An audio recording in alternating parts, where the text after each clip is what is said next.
আমার ভাইরা, আমার বাবাজিরা, আমার ভাই বোনেরা, ভালো করে শুনে যান।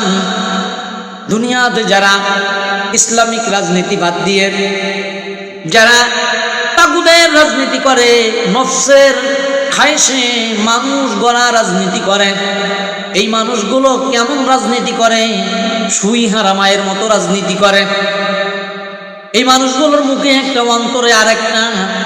কিন্তু যারা কোরআন নিয়ে, ইসলাম নিয়ে, নবীর আদর্শকে বাস্তবায়ন করার জন্য যারা রাজনীতি করে, এরা কখনো মুখে একটা, অন্তরে আরেকটা কথা বলে না। কারণ এরা যা বলে অবশ্যই অবশ্যই এরা কি করবে, তা প্রত্যেকটা কথা চিন্তা চেতনা করে বলে। যে চ্যানেলটি সাবস্ক্রাইব করে আমাদের সঙ্গেই থাকুন। এই কথাগুলো জনগণের দাবি পূরণ করতে পারবে না, সেই কথাগুলো বলবে না। আর জানা আল্লাহর কোরআন বাদ দিয়ে রাজনীতি করে, এই মানুষগুলো হলো সুই হারামায়ের মতো। এখন বলতে পারেন হুজুর, সুই হারামায়ের মতো আবার কি?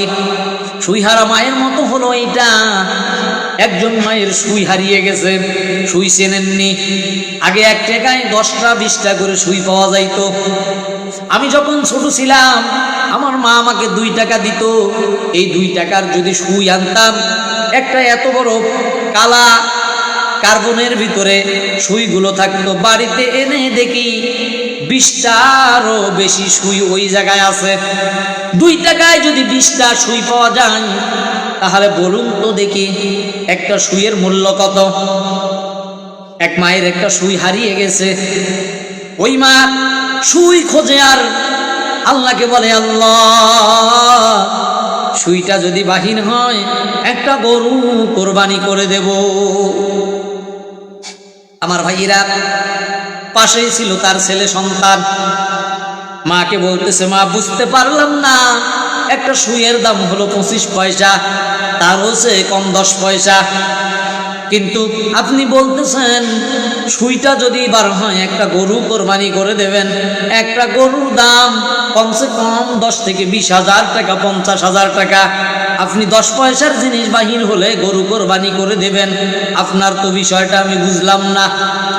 মা সন্তানকে ধমক দিয়ে বলতেছে, ওরে বেটা চুপ থাম, আগে সুইটা বাহির হোক না কেন? আগে সুইটা বাহির হইল। তার মানে মা বুঝাতে চাচ্ছে, বাবা সুইটা বাহির হলে গরু কোরবানি করে দিতে চাইছি, দেব না। এটা হলো আল্লাহর সঙ্গে প্রতারণা করতেছে, যে আল্লাহ সুইটা বাহির করে দাও, আমি একটা গরু কোরবানি করে দেব। আসলে কি কোনোদিন সম্ভব? 25 পয়সার জন্য, 25 পয়সা 10 পয়সার জিনিস বাহির হলে কেউ কি কখনো গরু কোরবানি করে দেয়? এটা প্রতারণা ছাড়া আর কিছু হতে পারে না।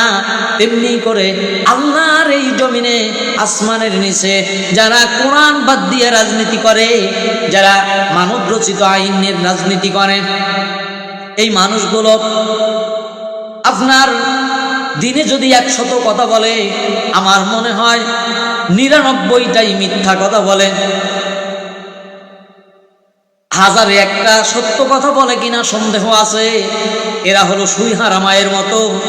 এরা চলে বনে কৌশলে, যদি একবার ওই জায়গা মতো যাইতে পারে, নিজের পেট বড় করে তারা নিজের আত্মীয় স্বজন থেকে শুরু করে এই যে দুস্থ মাতা বা বিভিন্ন যেগুলো কার্ড আসে, এই কার্ডগুলো তারা নিজেদের আত্মীয় স্বজনের কাছে পৌঁছায়া দেয়। বাংলাদেশে অন্য কোনো রাজনীতি করা যাবে না। মুসলমানের দেশে মুসলমান যদি হয়ে থাকেন, ইসলাম আর কোরআন নিয়ে রাজনীতি করতে হবে। আল্লাহ রব্বুল আলামিন আমাদের সকলকে ইসলাম ও কোরআন অনুযায়ী রাজনীতি করার তৌফিক দান করেন।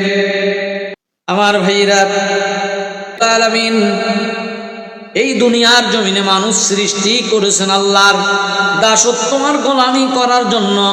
আল্লাহর সমস্ত হুকুমগুলো প্রত্যেক মানুষকে সঠিকভাবে পালন করতে হবে। যদি কোনো মানুষ সঠিকভাবে আল্লাহ তাআলার হুকুমগুলো পালন করতে পারে, আমার মহান আল্লাহ রব্বুল আলামিন ওই সমস্ত মানুষদেরকে আল্লাহ পাক আল্লাহর জান্নাত দিয়ে দেবেন। আলহামদুলিল্লাহ আলহামদুলিল্লাহ নাহমাদুহু ওয়া নাস্তাঈনুহু ওয়া নাস্তাগফিরুহু ওয়া নু'মিনু বিহি ওয়া নাতাওয়াক্কালু আলাইহি ওয়া নাউযু বিল্লাহি মিন শুরুরি আনফুসিনা ওয়া মিন সাইয়্যাতি আমালিনা মান ইয়াহদিহিল্লাহু ফালা মুদিল্লা লাহু ওয়া মান ইউদ্লিলহু ফালা হাদিয়া লাহু ফালা হাদিয়া লাহু ওয়ালা নাযিরা লাহু ওয়ালা ওয়াজিরা লাহু ওয়ালা মুদ্দা লাহু ওয়ালা নিদ্দা লাহু ওয়ালা বিদ্দা লাহু। নাশহাদু আল্লা ইলাহা ইল্লাল্লাহু ওয়াহদাহু লা শারীকা লাহু ওয়া নাশহাদু আন্না সাইয়্যিদানা ওয়া নাবিয়্যানা ওয়া শাফিয়ানা ওয়া হাবিবানা ওয়া তাবিবি কুলুবানা ওয়া মালজাআনা ওয়া মাওলানা মুহাম্মাদান আবদুহু ওয়া রাসূলুহু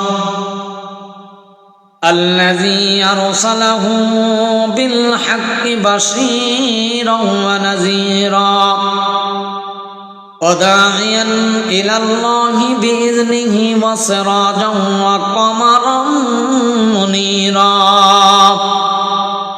فقد قال الله تعالى في كلامه المجيد وفي فرقانه الحميد أما بعد فأعوذ بالله من الشيطان الرجيم بسم الله الرحمن الرحيم الذين إن مكناهم في الأرض وأقاموا الصلاة وآتوا الزكاة وأمروا بالمعروف ونهوا عن المنكر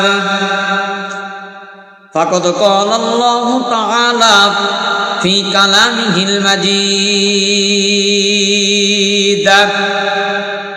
كنتم خير أمة أخرجت للناس تأمرون بالمعروف وتنهون عن المنكر وقال الله تعالى في شأن حبيب إن الله وملائكته يصلون على النبي يا أيها الذين آمنوا صلوا عليه وسلموا تسليما بلغ العلا بكماله كشف الدجى بجماله حسنت جميع خصاله صلوا عليه وآله بلغ العلا بكماله كشف الدجى بجماله حسنت جميع خصاله صلوا عليه وآله। দেশ ও দেশের বাহিরে অবস্থানরত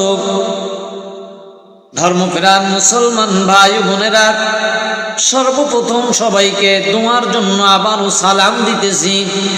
সালাম দেয়া হলো সুন্নত, সালামের উত্তর দেয়া হলো ওয়াজিব। যদি কোনো মানুষ ওয়াজিব ভঙ্গ করে তার আমলনামায় গুনাহে কবিরা লেখা হয়। এই জন্য আমার এই সালামের আওয়াজটা যার কানে পৌঁছে যাবে সকলেই সমস্যনে আমার সালামের জবাব দিন, আসসালামু আলাইকুম ওয়া রাহমাতুল্লাহ।